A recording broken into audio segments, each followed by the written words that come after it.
మనసుకి పెళ్ళంటే అతిథులెవ్వరు రారమ్మా.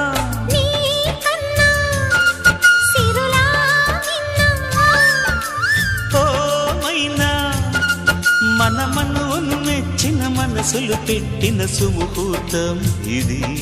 వధువై రానా మరి కిలకిల నవ్వే కోయిల కోసం వచ్చింది మధుమాసం. మిలమిల మెరిసే చంద్రుడి కోసం తెర తీసెను సాయంత్రం. జోలగా లాలించగా నీ నీడ దొరికింది. కమ్మగా కలలీయగా నీ తోడు నాకుంది. ఎదవిల్లును వంచిన వాడే నీ రాముడు అన్నది మనసే. కుడి తలుపులు తీయక ముందు